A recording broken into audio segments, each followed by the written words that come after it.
नमस्ते, जय हिंद। मैं हूं ऋषिराज और आप देख रहे हैं दुनिया वाले।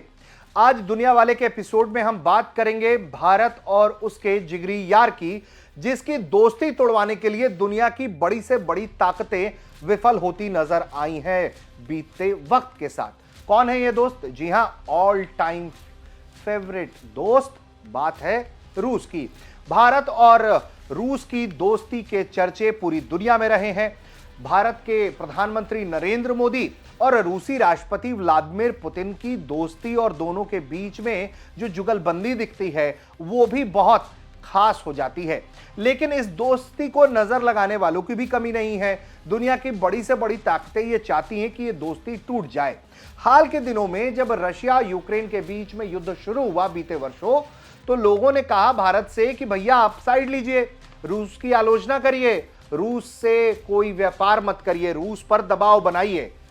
क्या हुआ नतीजा? नतीजा यह हुआ कि भारत ने सबको आईना दिखाना शुरू किया। भारत ने सबसे पहले आईना दिखाया पश्चिमी देशों को, वेस्ट को, यूरोप को। जो यूरोप लगातार भारत से यह उम्मीद कर रहा था कि भारत उसके खेमे में आके खड़ा हो जाए और रूस की आलोचना करे, रूस से कारोबार रोक दे ताकि पुतिन पर प्रेशर बनाया जा सके।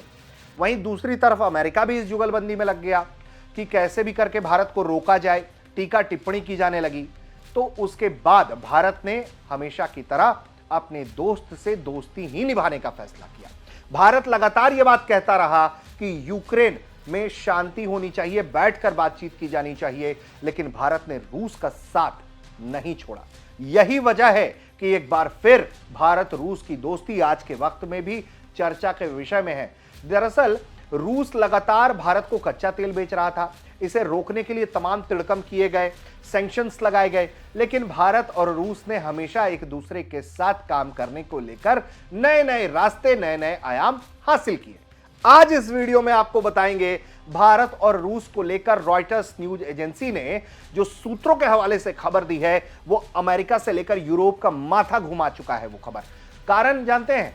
क्योंकि सबको ऐसा लग रहा था कि जब सैंक्शंस लगेंगे, जब ऑयल कंपनियों को रोका जाएगा, जब जहाजों पर कार्रवाई होगी, तो भारत रूस से तेल लेना रोक देगा, कारोबार करने में मुश्किलात आ जाएंगे। लेकिन अब नया रास्ता भारत और रूस ने निकाल लिया है। यह रास्ता कैसे निकला है लेन देन का? दरअसल क्रिप्टो, जी हां, क्रिप्टो करेंसी को लेकर खबर है। दरअसल क्रिप्टो करेंसी के जरिए यह तेल कारोबार हो रहा है और पूरी खबर आपको विस्तार से इस वीडियो में हम बताने जा रहे हैं। दरअसल रूस ने अमेरिका से जो बैन का तोड़ निकाला है, उसके मुताबिक रूस ने तेल व्यापार में क्रिप्टो करेंसी का इस्तेमाल शुरू किया है। रॉयटर्स ने सूत्रों के हवाले से यह जानकारी दी है। रिपोर्ट के मुताबिक रूस ने सार्वजनिक रूप से क्रिप्टो के इस्तेमाल को बढ़ाया है। बीते गर्मियों में उसने अंतर्राष्ट्रीय व्यापार में डिजिटल करेंसी से पेमेंट की अनुमति देने वाला कानून पारित किया था, लेकिन तेल व्यापार में इसके इस्तेमाल की खबर पहले नहीं आई थी। कुछ रूसी तेल कंपनियां चीनी युआन और भारतीय रुपए को रूसी रूबल में बदलने के लिए बिटकॉइन, इथर और टीथर जैसी स्टेबल कॉइन्स का इस्तेमाल कर रही हैं। सूत्र कहते हैं कि रूस के कुल व्यापार में क्रिप्टो का इस्तेमाल अभी कम है, लेकिन यह बढ़ने लगा है। अंतर्राष्ट्रीय ऊर्जा एजेंसी के मुताबिक बीते साल रूस का तेल व्यापार 192 अरब डॉलर का था। मामले की संवेदनशीलता को देखते हुए सभी सूत्रों ने अपनी पहचान गुप्त रखी है। क्रिप्टो करेंसी पहले ही अमेरिकी प्रतिबंधों वाले देशों जैसे ईरान और वेनेजुएला को अपनी अर्थव्यवस्था चलाने में मदद कर ही रहे हैं। डॉलर के इस्तेमाल से बचने के लिए भी क्रिप्टो करेंसी मददगार साबित हो रही है। ग्लोबल ऑयल मार्केट में लेन देन के लिए डॉलर को प्राथमिकता दी जाती है। अमेरिका की ओर से लगे बैन को फिर से लागू करने के बाद वेनेजुएला ने कच्चे तेल और ईंधन के निर्यात में डिजिटल करेंसी को तेज कर दिया। एक तरफ यह माहौल है जहां रूस को दबाने की कोशिश की जाती रही, लेकिन ट्रंप प्रशासन की वापसी एक बार फिर से रूस के साथ संबंधों को सुधारने में लग गई है। जी हां, और इसके लिए बाकायदा दोनों देशों के बीच में बातचीत हो रही है। रशिया यूक्रेन पीस डील को तैयार किया जा रहा है। रशिया पर लगने वाले सैंक्शंस को भी कैसे खत्म किया जा सके या उसमें ढील दी जा सके, उसके भी मसौदे को तैयार किया जा रहा है। इस पर व्हाइट हाउस काम कर रहा है, सूत्र बता रहे हैं रॉयटर्स के। वहीं दूसरी तरफ जो सूत्र हैं वो ये कहते हैं कि रूस पिघलेगा नहीं। जी हां, इतने के बाद भी रूस नहीं पिघलेगा। क्रिप्टो का इस्तेमाल वो करता रहेगा, जो सूत्र बताते हैं। सूत्रों ने कहा है कि अगर बैन हटा भी लिया जाता है और डॉलर का इस्तेमाल फिर से शुरू हो जाता है, तब भी रूसी तेल व्यापार में क्रिप्टो का इस्तेमाल जारी रहने की संभावना है। सूत्र कहते हैं कि एक सुविधाजनक उपकरण है और काम तेजी से करने में मदद करता है। तो एक तरह से जहां डी डॉलराइजेशन को लेकर अमेरिका चिंताओं में है, ब्रिक्स की अपनी करेंसी की बात सामने आ गई जिससे अमेरिका में हड़कंप मचा हुआ है। ट्रंप ब्रिक्स देशों को चेतावनी दे रहे हैं, कह रहे हैं कि छोड़ूंगा नहीं, इतनी कार्रवाई करूंगा कि आप बचेंगे नहीं।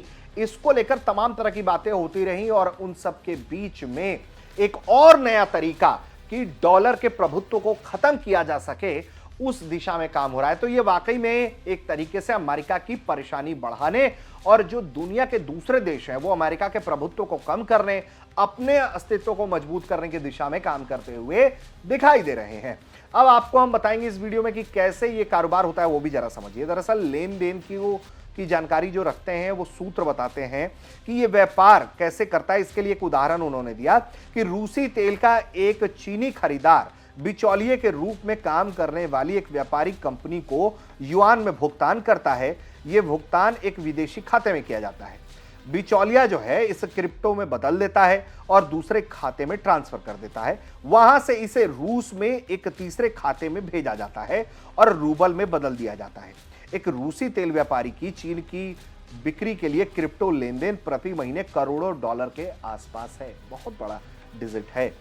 वहीं भारत से लगातार जो रूस का तेल कारोबार रहा है, लगातार रूस ने भारत को बहुत भारी तेल डिस्काउंट दिया है और ऐसे में इसका लाभ भारत ने भरपूर तरीके से लिया है। जब भारत जो है रूस से वो तेल लेकर आ रहा था भारत, और वो फिर यूरोप को भी भारी संख्या में इंपोर्ट कर रहा था, ये भी भारत कर रहा था। और इसको लेकर भी लोगों ने सवाल खड़े किए कि जो यूरोप रशिया को देखना नहीं चाह रहा है आज के वक्त में, वो रूसी तेल वाया इंडिया खरीद भी रहा है। ये भी एक कड़वा सच है दोस्तों जियोपॉलिटिक्स का, कि कोई कितनी भी बात कर ले, सब अपनी अपनी सुविधा ढूंढ रहे होते हैं। तो इसमें अगर भारत रूस कुछ ढूंढ रहे हैं अपने लिए सुविधाजनक, तो इसमें कुछ भी गलत नहीं होना चाहिए दोनों देशों के नजरिए से। बात अगर करें साल 2022 में शुरू हुए यूक्रेन पर हमले के बाद से, तो रूस पर पश्चिमी देशों ने प्रतिबंध लगाया। उसके बाद भारत रूस से छूट पर मिलने वाले कच्चे तेल का बड़ा खरीदार बनकर उभरा।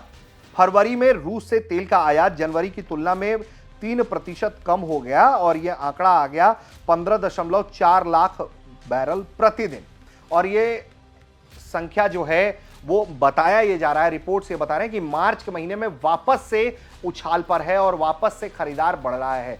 यानी कि भारत रशिया के बीच में जो व्यापारिक संबंध है हथियारों के अलावा भी, वो भी मजबूत हो रहा है और तेल के भी दिशा में अच्छा काम हो रहा है। तो एक तरीके से डी डॉलराइजेशन की दिशा में और स्थानीय करेंसी को बढ़ावा देने के लिए जिस दिशा में भारत काम कर रहा है, रशिया काम कर रहा है, चाइना काम कर रहा है, तो यकीनन यूरोप और अमेरिका के इसके जरिए प्रभुत्व को कम करने में मदद मिलेगी। और डिप्लोमेसी के लिहाज से देखा जाए तो अगर भारत, रूस, चीन अपने अपने दमखम को दिखाते हैं, बढ़ाते हैं, तो यकीनन अमेरिका का प्रभुत्व पूरी दुनिया से कम होगा और दुनिया भी दुनिया को देखने के लिए अमेरिकी चश्मे का इस्तेमाल कम करने लगेगी। कैसे लगी आपको ये खबर, हमें कमेंट करके बताइए। देखते रहिए भारत तक।